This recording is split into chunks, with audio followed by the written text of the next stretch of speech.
Welcome home to USA Global TV and Radio, a place where dreams take flight, with authentic storytelling, diverse perspectives and meaningful conversations, where global stories unite and bridges are built beyond all borders. Discover world-class education, entertainment, hope and inspiration. Together, we're building bridges worldwide. Subscribe to our channel, USA Global TV. Download our app, USA Global TV. Be our guest or join our team. Visit usaglobaltv.com. Thanks to our founder and executive producer, Dr. Jacqueline Kerbeck. Music score by Yeffy Tang from Cloud Road Music. Voiceover artist Mike Porter. Creative direction by Paul Garcia. USA Global TV and Radio. Your home for global connection. All rights reserved. This video and its contents are the exclusive property of USA Global TV and Radio. Unauthorized use, duplication or redistribution in any form is strictly prohibited.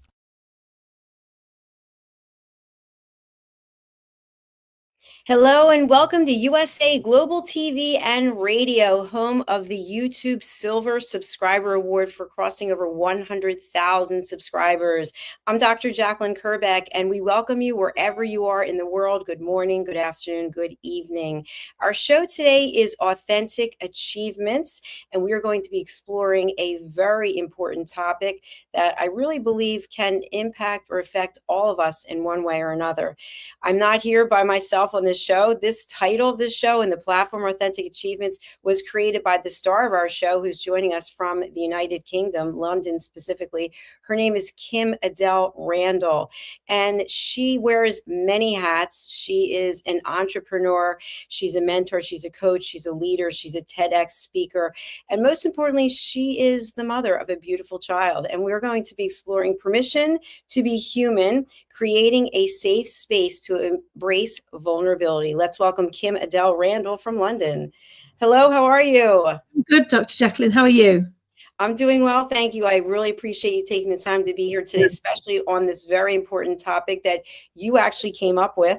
And before we dive into it, we have new people joining us all the time. That's what I'm just so thrilled about, people following us from across the world. In fact, I actually was at an in-person networking event, and I turned to the woman next to me, and she watched our show the other night.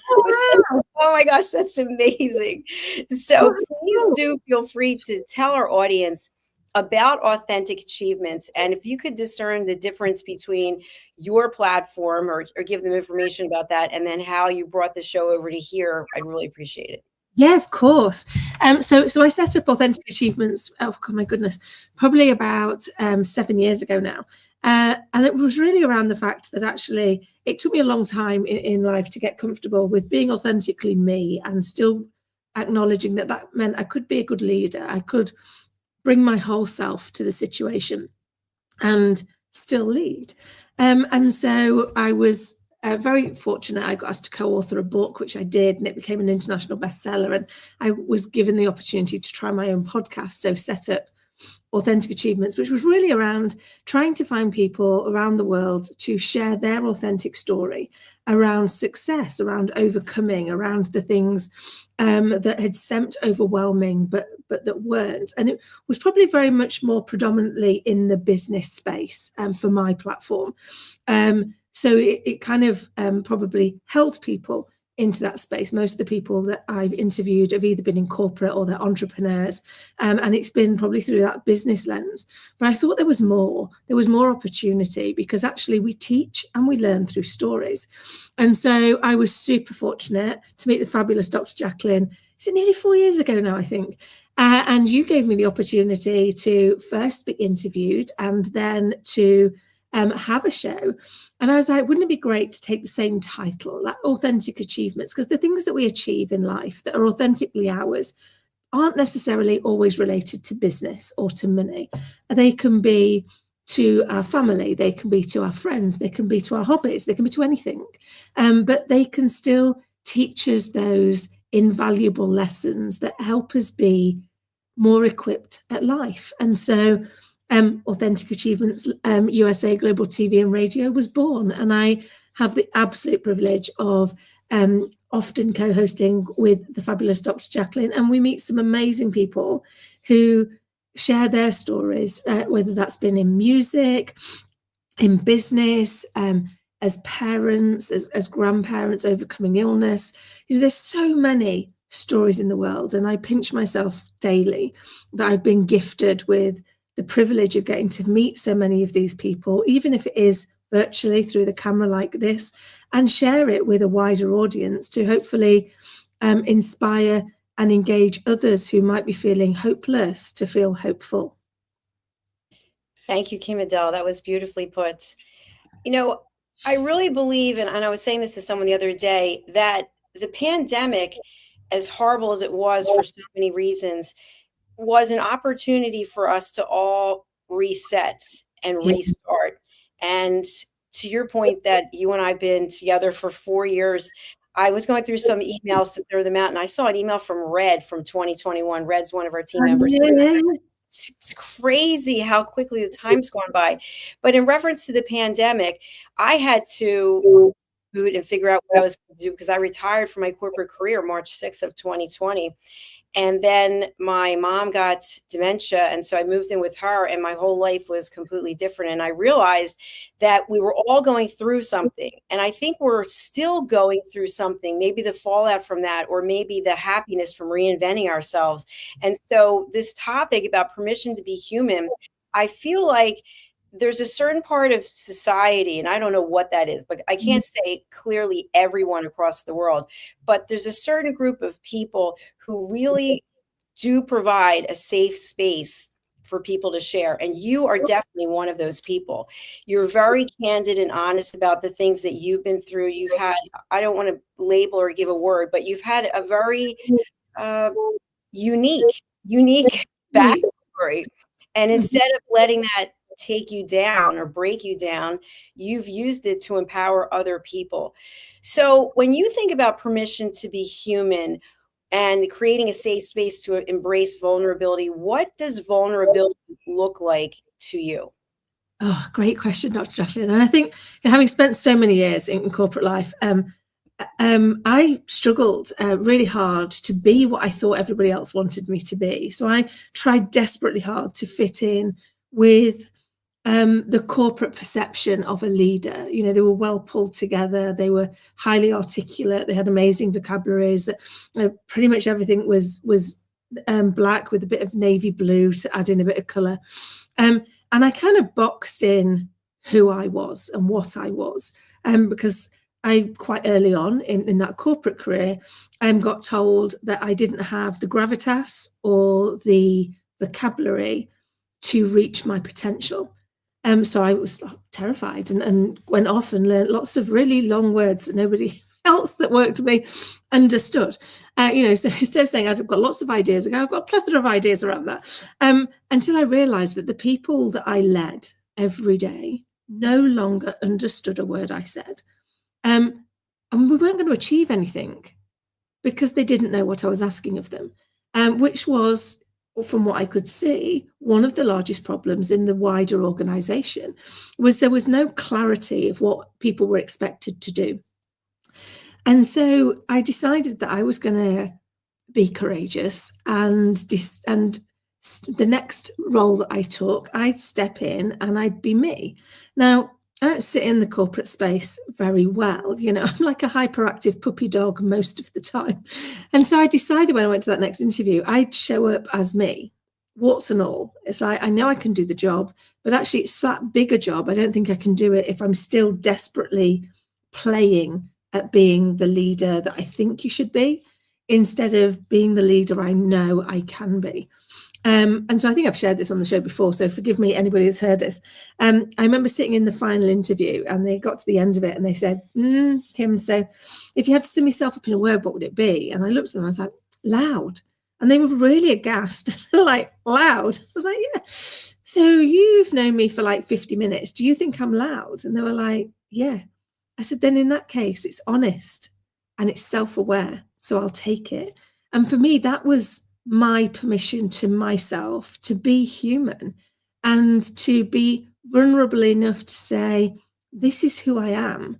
And if this isn't right, I'd rather know now before I relocate a few hundred miles and have to pretend to be something I'm not.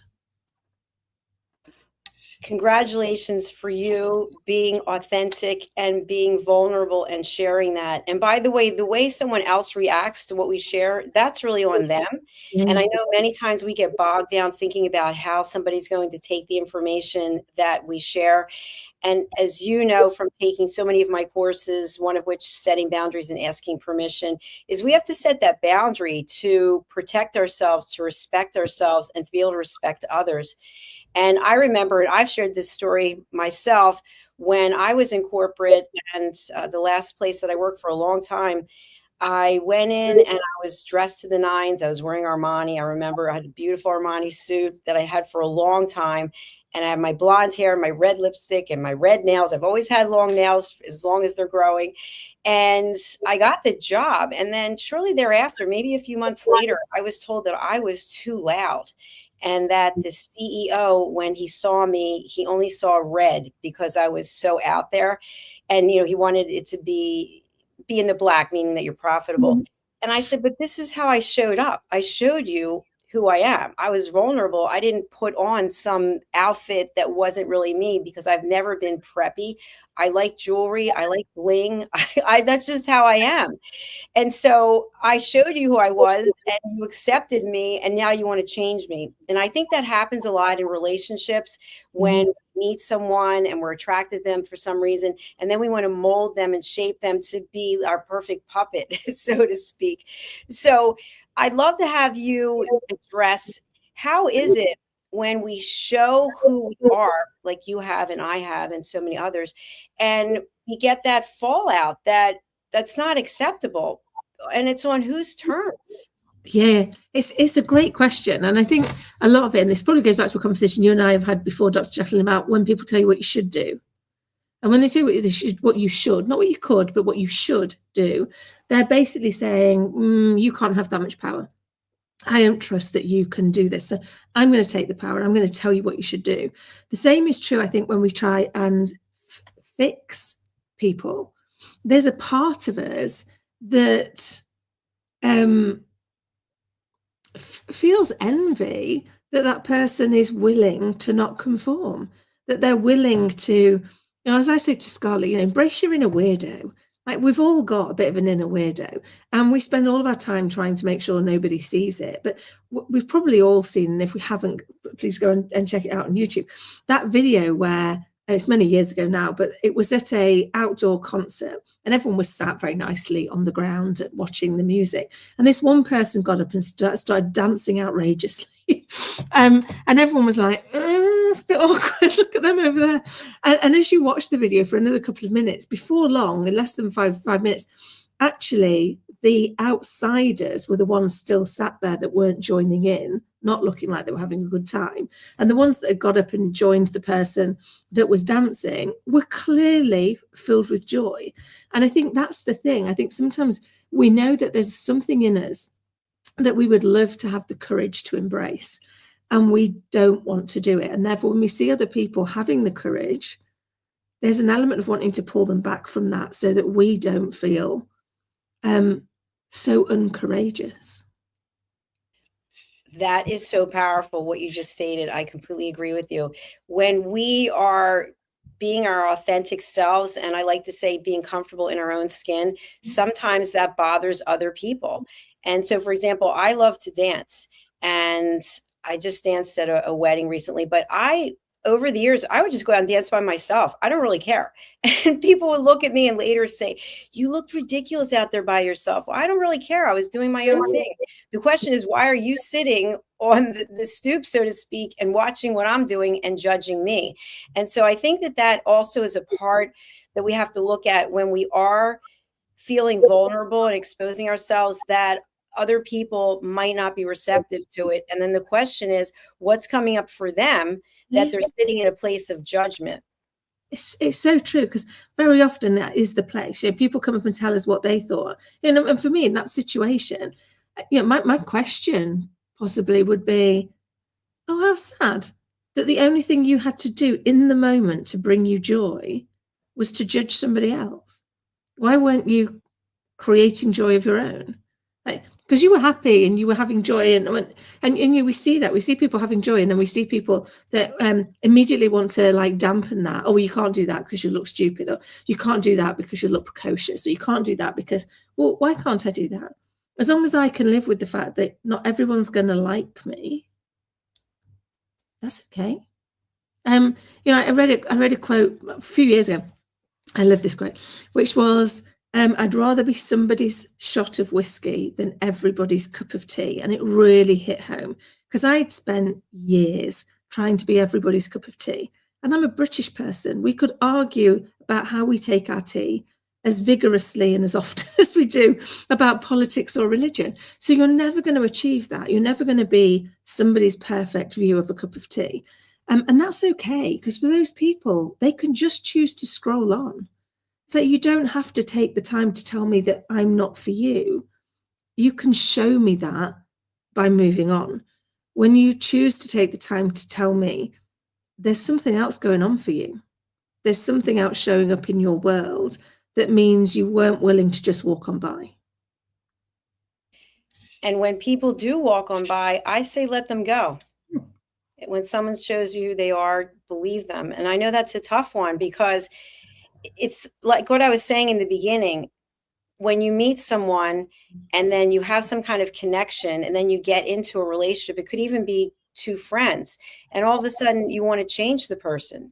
You know, I've had people say to me, and I know you have as well, your hair's too long, your hair's too short, your nails are too long, you wear too much makeup, you work out too much, you work too much, on and on. And I just sit back and say, who made you judge and jury? Who is it that, you know, that's got to be a ton of pressure that you are walking around with, judging everyone and telling them what they should be doing. What is it that you're doing that you have so much time to sit back and be in a position of judgment?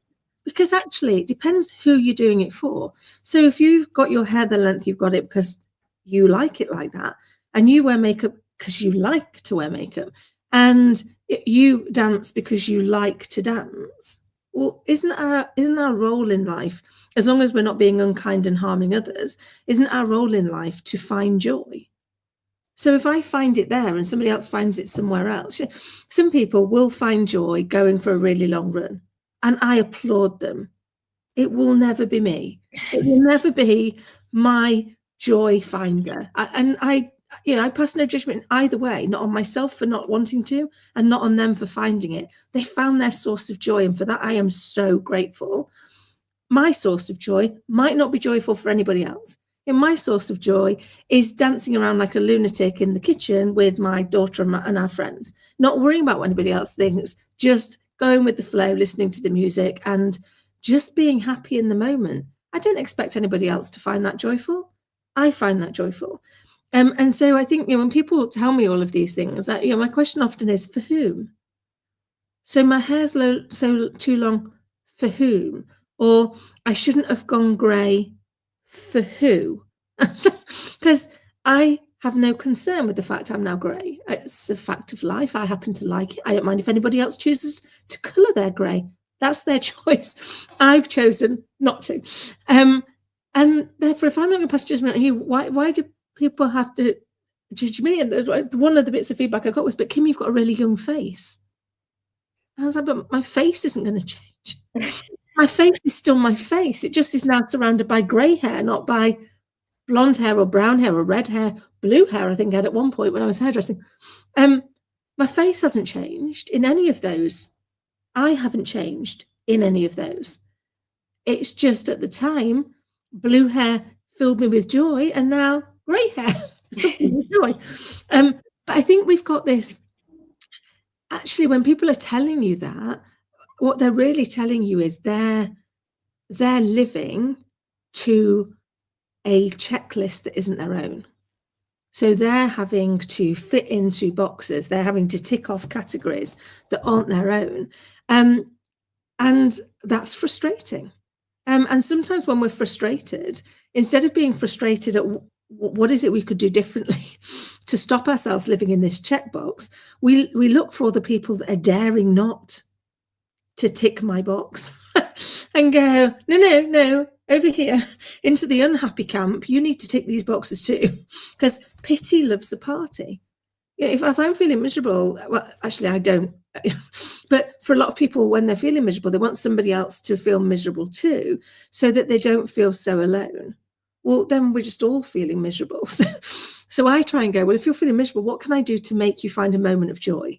Not to, I can't solve the rest of your problems. I can't, I can sit and listen. I can sit and hold space for you. I can sit and be here, because as we've talked about before, not everybody wants their problem solving. They just want a psychologically safe space to share without fear that you're going to suddenly leap right in with your underpants on the outside and a cape on and solve the world for them. Because they're like, no, I just want you to listen with no judgment, with no need to solve for me, but just listen. Because that sometimes is all we need. But we're only going to know what the other person needs if we ask them, what would good look like for you right now? What are you hoping to get out of this interaction? I've got a friend that rings me up sometimes. She goes, "Oh, do me a favor. I need to rant for 10 minutes. So can you just put me on speakerphone, go and do whatever you're doing, and come back in 10?" I'm like, "Of course, I'm not going to do that." But I'll go, "Look, I'll tell you what. I'll be listening, but don't worry. We don't have to talk about it." Again, I just can't, in good faith, know that you're ranting and not sit and give you the space to rant with somebody, giving you permission to be human, to go, we don't always get every conversation right. We don't always come out with things in the most well-planned. We don't always come out with the most rational sentences. I'm hoping I'm not alone in the world to have said something repeatedly in my head. And the minute I say it in the presence of another person, to hear for myself how ludicrous it is and go, it's right. I heard that for myself and I don't need any more input. I am perfectly okay to now acknowledge that that is not sensible thinking. I always appreciate your transparency and your story sharing, because people can relate to stories, and you're really good at it, and you always have great quotes as well. So I think we have really put out there the fact that it's okay to be vulnerable. It's okay to share. And it's okay if somebody in the audience could be in your home as one person, if they're not happy with what it is you're sharing, because you are being true to yourself. And by being true to yourself, that's respecting yourself. So in order to create a safe space where you can even feel vulnerable when you're alone, I think is very important. And yesterday I was teaching a class, and it was setting boundaries and asking permission. And I was basically talking about being able to control your emotions. And you've taken the course, so you know, and being able to share your emotions is also important. And I think there is a fine line between holding your emotions at bay and sharing your emotions. And so what I do, and it's taken a long time to be able to do this, and I wish I was able to do it before, because my dad would say I have high highs and I have low lows, and now I think I'm pretty much one way. But I will give myself the grace of 10 or 15 minutes once in a while, maybe it's an hour, to be upset. To be upset, and to actually say to myself, I don't feel comfortable right now with what's going on in my world, but this is happening for me. And what is it that I should take away from this? And so after I give myself that period of time, 10 minutes, 15 minutes, I take a deep breath, and then I go and do something so that I can get away from and get a clear mind, so I can come back and look for the solution. What are the solutions that could possibly help me on this journey? And I want to share one thing, and then I'll go over to you. I was invited to this networking event, and a woman from high school, she's actually younger than I am, but she invited me, and we hadn't really had a lot of communication over the years. And suddenly we're communicating, and I really didn't want to go, because I don't want to drive and I don't want to leave. I'm usually at this desk. This is what I'm at, this desk, producing or hosting or planning for the future. So I went, and I had a great time. I'm so glad that I did. And I thought there must be some reason why I was chosen by the universe to come here at this time. And I realized it was to do a retreat at this beautiful property. And so that happened for me, that this person came into my life that particular time, because I thought of retreats before. And so I'm embracing what's coming up Whereas before, I might have just not even considered certain opportunities because I'm so rigid and disciplined and set in my ways. I love that. And I love that you were vulnerable enough to share that, because I think sometimes we find that hard, don't we? And I know we're in some ways so very similar. You know, when I moved to this house, I realized I needed to leave it at some point. You know, I got very comfortable leaving to go and do the school run and what have you. But then, you know, I spend most of my day, if I'm not doing this show or my show or writing, then, you know, dealing with working with clients, which is done very much this way. And it was like, but at some point you have to leave the house and go and meet human beings, actually face-to-face human beings. And so you know, I did similar when I came here. I was like, I'm going to force myself to go out and go and do something. And it's amazing what the universe brings to us. It's amazing what shows up when we open ourselves up to getting out of what's become our new comfort zone. Because I don't know if yours felt the same, but actually my desk and my space and my little studio was my comfort zone. I'm safe here. I can kid myself that I'm really busy, and I am busy, but you know that these things are really important. But the reality was, I think I'd started to lose some of my confidence about just going out and seeing what else was I supposed to be seeing from the universe that I was missing because I wasn't actively taking part. And I think that's a choice that we make, right? Whether or not we actively engage or we disengage. You know, it's interesting. I don't normally do this, but I'm going to. We have a comment from someone, and it's actually very condescending. And I think to myself, I wonder why someone would take the time to leave a condescending comment. What do you think that's about? Well, I think often that probably speaks more about what's going on in their world. Because again, you know, if it's not something they want to hear, no one's chaining them to listen. And that doesn't mean to say we don't take into account other people's opinions. But I always think if someone's just going to, you know, I always say, Scarlett, you know, the things that we do and the things we say should pass through the lens of, is it kind, is it honest, and does it add value? And if it doesn't do those three, we shouldn't do it. So I think it's absolutely fine for people to comment. It's absolutely fine for people to have their opinion, but there needs to be a purpose that says, what were you hoping to achieve? So, you know, what do you want to get back as a result of taking the action? Because you took an action, and everything we do in life is taking an action. So we have something in our head about what response it is that we're looking for. When we take this action, what are we hoping is going to happen? I agree with you. And I think also when we provide a negative comment, for example, it has to be done in a certain way, because we know the sandwich approach. You say something nice, then you give the feedback, and then the follow-up or the call to action. And so just leaving a condescending comment, there's no real value in that, because I personally don't know what it is that what the person's issue is. And I don't know why they would waste their time. And so I'm not going to waste any more of ours talking about it, but think about the feedback that you're giving people and how you're giving it and what it is that you hope to achieve by doing so. So, Kim Adele, I'd love to take the rest of our time and talk about some actionable measures people can take to create a safe space. And for me, it's all about setting boundaries and asking permission. And people have said to me, you know, maybe 2 or 3 people out of all the people, and these people haven't taken the course, but they don't like the title. They think the title should be prettier, or it should be more elegant. But for me, it's very clear: setting boundaries, asking permission when it comes to relationships, when it comes to taking up someone's time, when it comes to sharing.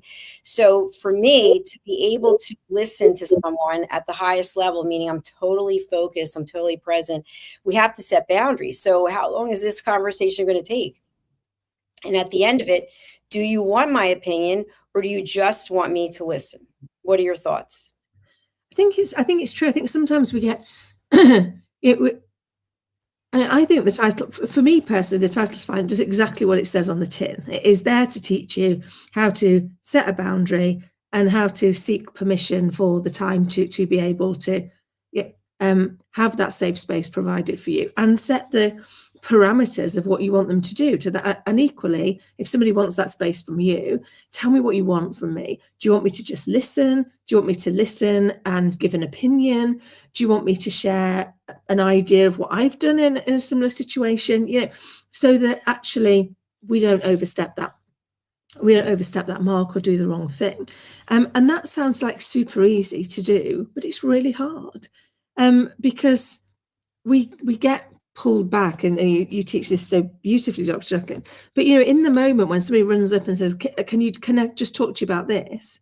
We hit an emotional barrier, which is, oh my goodness, I really can't right now because I've got this going on, but now I'm faced with you, and I don't want to let you down, and I don't want. So there's a myriad of emotions and thoughts that are going through our head, that we have to sift through, that we have to work through. And you know, I remember one many years ago when I was a youngish team leader, where a new team leader had written down some feedback, and the positive feedback was I always go out of my way to help, and the thing I could do better, not always listening. And my initial response was, rude. I always listen, followed immediately by, oh my goodness, she's right. Because what happened was, because she was a new team leader, if she'd come up to me and go, Kim, can I need your help with this? Even if I was busy doing something else, maybe for a customer or for somebody else, I'd immediately turn to look at her. But what I really needed to do was finish the help I'd already committed to. So I said to her, what I should do is say to you, can you just give me 2 minutes to finish this, and I'll be right with you, unless it's an emergency. I said, and you can say, oh, actually, it is an emergency. You know, this person's really ill. I need you. Yeah, I need you right now. So moving forward, I'm going to say to you, can you give me 2 minutes? I said, if I still don't look like I'm listening, ask me, Kim, am I listening? So we kind of like set a boundary and create a permission for future interactions to make sure neither one of us ended up feeling so uncomfortable. And I always say that in the discomfort, in being uncomfortable, there's a lot of growth there. And if we're open to it, who knows where we can go? Because look at what you've been able to do in all these years. How would you say, for our audience who never met you, what would you say is the most transformative thing that's happened to you? I would probably say the most transformative thing that happened to me was becoming a mum. Purely on the basis that suddenly my inner child was outside running around. So all the damage that I'd done to myself was right there in front of me.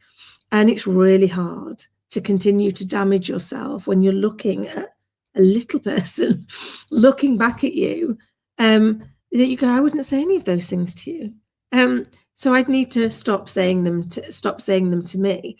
But that was just because I think for me personally, the where you are right now has to become so very uncomfortable, so unbearable, that you have no choice but to change. Because if not, you'll find a million reasons to stay exactly where you are. And I think that's interesting. I was just talking about this with someone. It's interesting how some people will stay in the town where they were born and do the same thing and have the same friends. And other people are willing to just say, hey, let me go out and see what else is out there. And I'm not judging either one of them. It is just interesting what really motivates someone.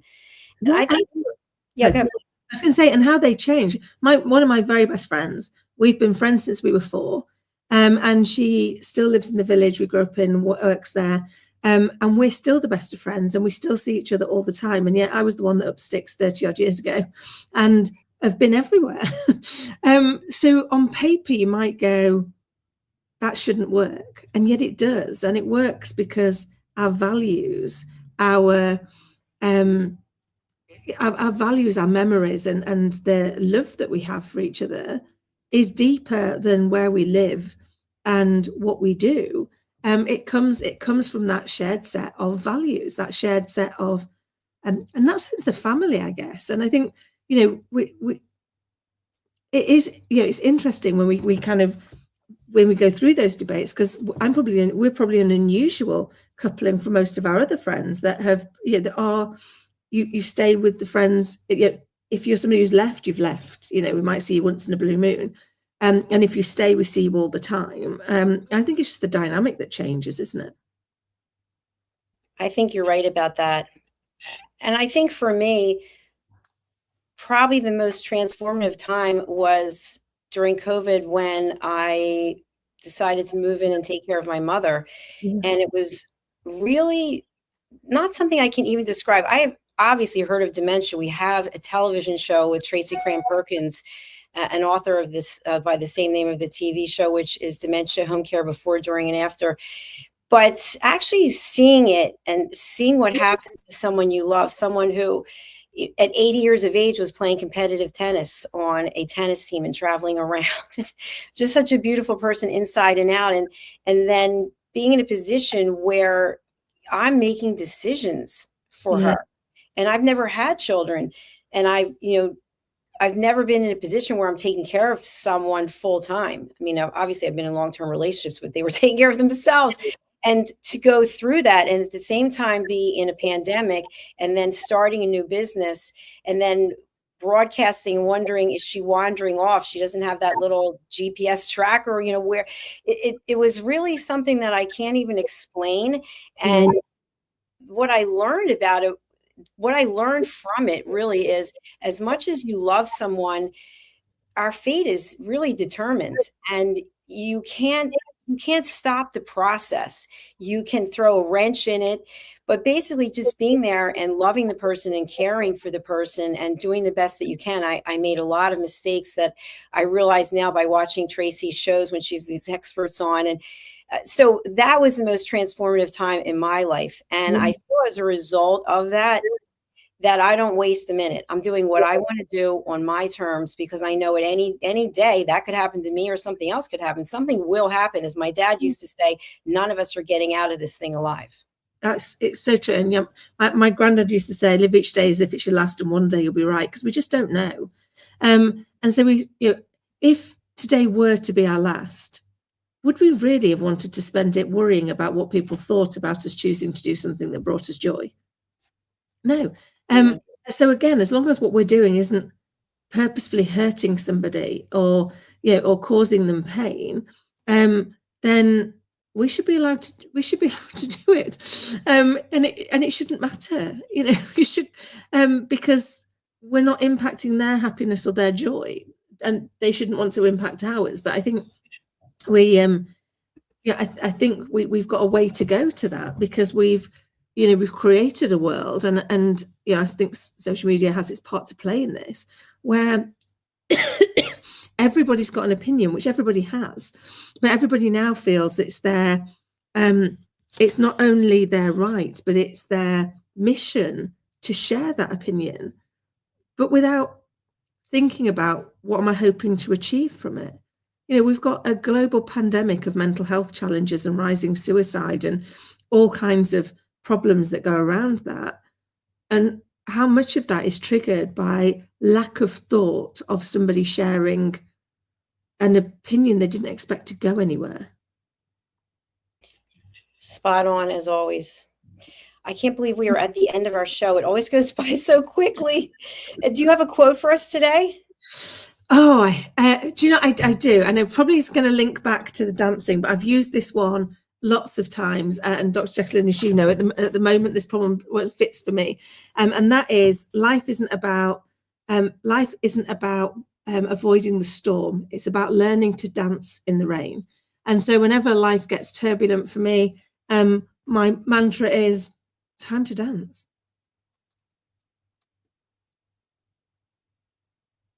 Dance we will. I was pulling up your website, so sorry, my finger got stuck, so I was scrolling back. Let's take a look at your website, which is AuthenticAchievements.com. And there you are. Tell us about your TEDx speech, please. Yeah, so my TEDx, which is a couple of years old now, really is about the power of turning your fear into hope. And you turn it that way through the power of belief, either your belief or borrowed belief. Because the thing we're fearful of hasn't happened, and the thing that we're hopeful for hasn't happened. We've created those in the same brain. So neither one is more likely, neither one is more credible. And yet we choose to believe what we're fearful of is more likely and more credible. And yet instead, if we choose to believe what we're hopeful for is more credible, it's amazing what doors open to you. If I look back at the last since the pandemic, the amount of things that have changed, the amount of opportunities that I was gifted, like, do you want to co-author a book? That I was like, no, I can't do that. Which led to the next book and the next book, which led to the podcast, which led to here, which led to the. So I think, and I think it's, I can't think whose quote this one is, but it's, if you're given an opportunity, take it and then learn how to do it on the job. Because whilst we're waiting to be ready, while we're waiting to be perfect, for the perfect opportunity, for the perfect time, we'll be waiting a long time. And progression beats perfection every time. It's in the iterations of the little steps where we actually make the greatest growth. Absolutely. And while we're waiting and waiting, by the way, life is still going on. Yeah. And we're missing out on opportunities. So I don't wait. I'm not waiting anymore. I seize the day, so to speak. I love that. And you should, and so should everybody else. We all have an opportunity. The only thing we're gifted is today, and that's why it's called the present, because it's a gift. So we need to spend more time in it, I think. Absolutely. Keep your head where your feet are. I love that. So I look forward to meeting you in person in less than 2 weeks. I can't believe it. It's been four plus years, and to give you a hug is going to be tremendous. Oh, we can't wait to. Kim Adele Randall, what is the best way for people to reach you, and who would you like to contact you? Okay. So the best way to reach me is you can find me on most social media as Kim Adele Randall or Kim Adele 10. You can get me at my website, which is www.authenticachievements.com, or email me direct at kimadelrandall.com. And I help people that are wanting to have a strategy for themselves. So many C-suite leaders or entrepreneurs have got a strategy for everything else, but what about them, their life, and their future? So if that's you, reach out. I'd love to help. Thank you again for sharing this space and for bringing all of your integrity and professionalism and experience. I really do honor you, and thank you for taking this journey with me and with our team. Thank you for letting me be part of it, Dr. Jacqueline, and you do an amazing job to unite so many people who can add inspiration and actionable advice. I am very grateful to be part of the team. Thank you so much. We'll see you later. Bye for now. Bye-bye. And that was Kim Adele Randall, founder of Authentic Achievements. And this show was invented by her. And so we're grateful that it is on our platform. Our next show is coming up. It's The Power of Etiquette and Manners with Mr. Philip Sykes from the British School of Excellence. And I personally am very grateful to Philip. He has invited me to London on the London experience that he and his team have created, which is a day on the British Pullman train. And the next day is at Royal Ascot. And then the following day, I'm teaching my course, Setting Boundaries and Asking Permission. And then we're having afternoon tea. So it's really exciting. And I just want to thank all of you who are watching. And if you don't know, please do subscribe to our 2 YouTube channels. We have Dr. Jacqueline Kerbeck and we have USA Global TV and Radio. And I will put up our graphic, which you can just go ahead and scan that QR code at the bottom, and then I'll take you right to USA Global TV and Radio, our YouTube channel. We'd love to have you with us because we've got, if you don't know, we've got 60 different show hosts from around the world. And I'm soon to be going on a media and book tour. I mentioned I'm going to London, followed by Paris, Milan, Vienna, and then back to London to do a speech. So during my travels, I'll be doing a book signing at Waterstones in Piccadilly. And I will also be meeting with TV show hosts and podcast experts who speak fluent foreign language from the US, from English, that want to bring their shows onto our platform so that we can be running 24 hours a day, 7 days a week. So thank you again for listening. Thank you for following. Thank you for telling your friends. We really do appreciate it. If you'd like to join us here at USA Global TV and Radio, please go to our website and go to the Contact Us form, and we'd be happy to hear what it is you have in mind. If you'd like to be a TV show host, if you'd like to join our elevated listening team, I do believe, and it is my mission, I created a video last night, no makeup after 3 workout classes, and I didn't look my best, and I didn't care. I had a message of gratitude that I wanted to share. And so the message is that I believe my role here on this planet is to help people learn how to listen. And I've done over 6,100 interviews, whether I produced them or I hosted them. And I've taught this course in many places in the world, setting boundaries and asking permission, also the power of elevated listening. And so I'd love for you to become an elevated listener and join our team. I'm a peace ambassador, and I would love for all of us to find inner peace so we could be one step closer to world peace. So with that, I'm going to leave you with a brand new movie trailer for my upcoming book, which is called The Kindness Adventures, Lady Ella and Lord Jack's Kindness Adventures. Lady Ella is my great niece, Ella, and Lord Jack is her brother, my great nephew. And together they are traveling the world, helping to teach kindness. So let's take a look, and then we'll be closing out and coming back with our next show. Bye for now.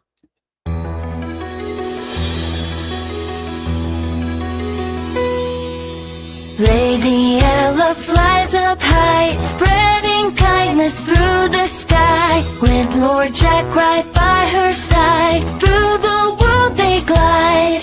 They listen close, they understand, helping creatures in the land. With open hearts, they lend a hand. Come along, come and see. Kindness starts with you and me. Listen close, hear the sound. Kindness makes the world go round. Goo goo gaga, goo goo gaga.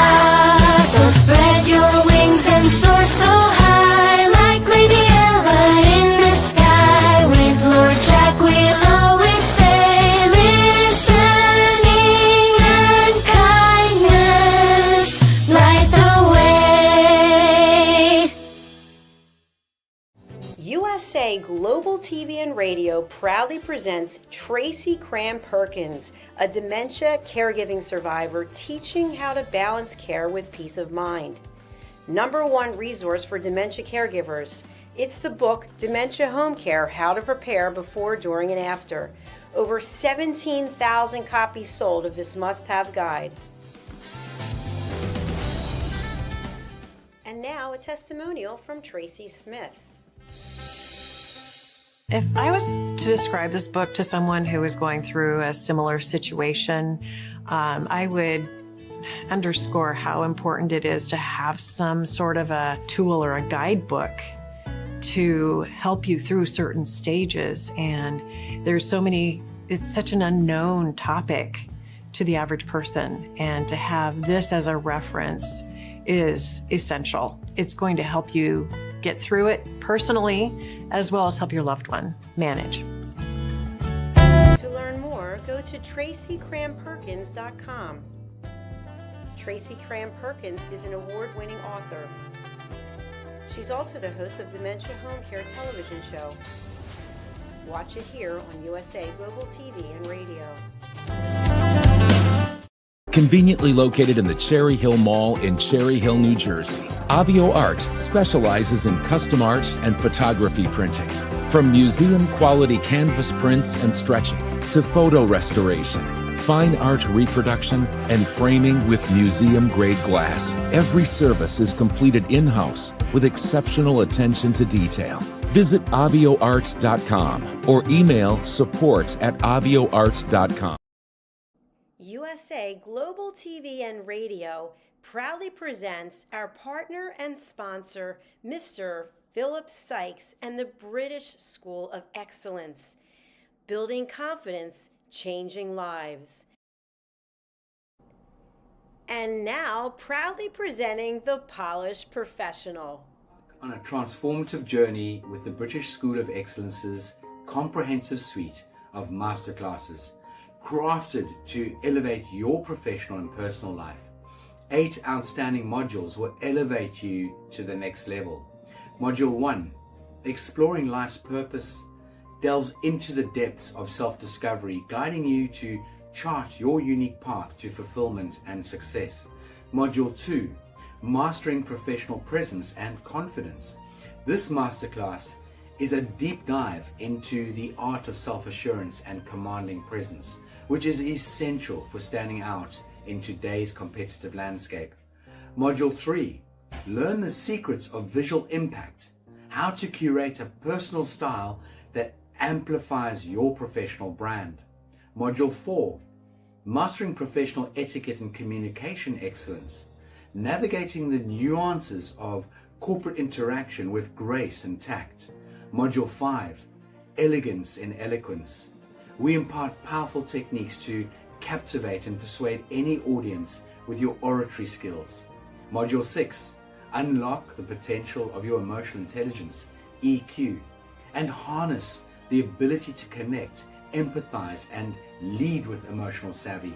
Module 7, mastering DISC, building a gateway to understanding behavioral styles, fostering better personal and professional relationships. Module 8, mastery in dining etiquette, building your confidence to perfect the subtleties of dining with finesse, enhancing your social savviness at any table. Step into the Polished Professional program where poise, elegance, and excellence aren't just taught, they're instilled for life. Join us to redefine your potential and polish your professional edge. To learn more, go to thebritishschoolofexcellence.com. The British School of Excellence are investors in people. Let us invest in you. In a world craving connection, one platform dared to dream bigger. USA Global TV and Radio, a beacon for global voices, authentic storytelling, and elevated listening. Led by visionary Dr. Jacqueline Kerbeck, the journey from a spark to a global force is now captured in one inspiring book. Honored with YouTube's Silver Creator Award for surpassing 100,000 subscribers. Discover the evolution, the challenges, the triumphs, and the unstoppable spirit that created a global movement. Executive producer Dr. Jacqueline Kerbeck. Music score by Yeffy Tang. Creative director Paul Garcia. This video and its contents are the exclusive property of USA Global TV and Radio. Unauthorized use, duplication, or redistribution in any form is strictly prohibited. Now an Amazon #1 new release in paperback and ebook. Broadcasting Brilliance, the evolution of USA Global TV and Radio, is inspiring readers around the world. Join the movement that's redefining global media one story at a time. Thank you, viewers and listeners of USA Global TV and Radio, for joining us today. We're honoured to have your time and attention as part of our global community. At USA Global TV and Radio, we believe in the power of authentic conversations, meaningful connections, and creating a world of possibilities together. Want to be part of something bigger? Join our team of elevated listeners at usaglobaltv.com, a space where your voice matters and your ability to listen transforms relationships. Stay connected with us across all our platforms for thought-provoking discussions, expert insights, and empowering stories. Subscribe to our channels at youtube.com/c/USA-Global-TV. Follow us on social media and explore the endless opportunities we're creating for growth, learning, and inspiration. Together, we're not just broadcasting, we're building bridges and changing lives one conversation at a time.